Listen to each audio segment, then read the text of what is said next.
कांग्रेस सांसद राहुल गांधी एक बार फिर चर्चा में हैं। इसकी वजह है उनका वोट चोरी का आरोप और इसी आरोप को लेकर अब उन्होंने एक बार फिर प्रेस कॉन्फ्रेंस कर बड़ा धमाका कर दिया और सीधा बीजेपी से लेकर चुनाव आयोग को घेर डाला है। इसी के साथ ही उन्होंने चुनाव आयोग से 10 सवाल भी पूछ लिए।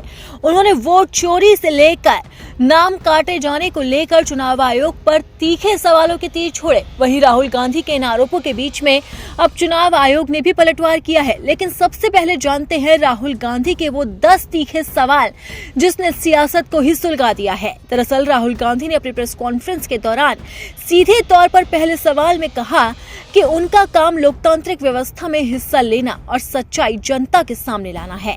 इसी के साथ ही उन्होंने आरोप लगाया कि चुनाव आयोग और अन्य संवैधानिक संस्थाएं अपनी जिम्मेदारी ठीक से नहीं निभा रही है। वहीं राहुल गांधी ने अपने तीसरे आरोप में सीधा वोट चोरी का आरोप लगा दिया।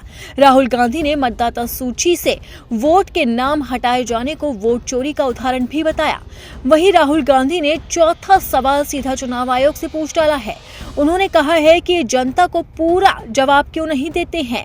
ये आयोग लोकतंत्र के हत्यारों का बचाव कर रहा है। वहीं राहुल गांधी ने अपने 5वें सवाल में बड़े पैमाने पर डिलीशन का मुद्दा भी उठाया। उन्होंने कहा कि कर्नाटक, महाराष्ट्र, हरियाणा और उत्तर प्रदेश में लाखों मतदाताओं के नाम काटे गए हैं। इतना ही नहीं, अपने 6ठे सवाल में राहुल गांधी ने कर्नाटक का भी जिक्र किया और कहा कि कर्नाटक के आलंद में 6018 फर्जी डिलीशन आवेदन दाखिल किए गए जो कांग्रेस के गढ़ में मतदाताओं को निराशा बनाने के लिए थे। वहीं राहुल गांधी ने अपने 7वें सवाल में इसे साजिश भी करार दिया। राहुल गांधी ने कहा कि वो डिलीशन व्यक्तिगत नहीं बल्कि सॉफ्टवेयर को हाईजैक करके किया गया था। वहीं राहुल गांधी ने अपने 8वें सवाल में अल्पसंख्यक और दलितों को निशाना बनाए जाने की भी बात कही। उन्होंने कहा कि कुछ समूह लाखों मतदाताओं खासकर अल्पसंख्यकों और दलितों को व्यवस्थित रूप से निशाना बना रहे हैं। वहीं राहुल गांधी ने अपने 9वें सवाल में सीआईडी की जांच का भी जिक्र किया। उन्होंने कहा कि कर्नाटक सीआईडी ने वोटर डिलीशन की जांच शुरू की लेकिन चुनाव आयोग ने अभी तक जानकारी नहीं दी। वहीं राहुल गांधी ने अपने 10वें सवाल में कानून व्यवस्था की जिम्मेदारी को लेकर बात कही। उन्होंने कहा कि कानूनी व्यवस्था जैसे अन्य संस्थाओं को भी इस मामले में हस्तक्षेप करना चाहिए। वहीं राहुल गांधी के इन 10 बड़े सवालों को लेकर अब चुनाव आयोग की प्रतिक्रिया भी सामने आ गई है और चुनाव आयोग ने सीधे तौर पर राहुल गांधी की घेराबंदी की है।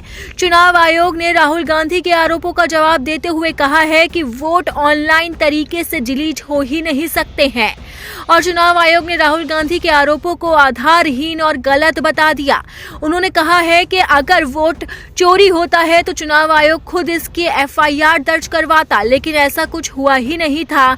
वोट हटाने पर पक्ष रखने का मौका भी मिलता है लेकिन कोई शिकायत नहीं आई है। यानी कि अब चुनाव आयोग ने राहुल के आरोपों पर सीधे तौर पर पलटवार किया है। तो अब ऐसे में देखना होगा कि सियासी जंग के बीच में ये जो चुनाव आयोग और राहुल गांधी के बीच में जंग छिड़ी है वो अब क्या मोड़ लेती है।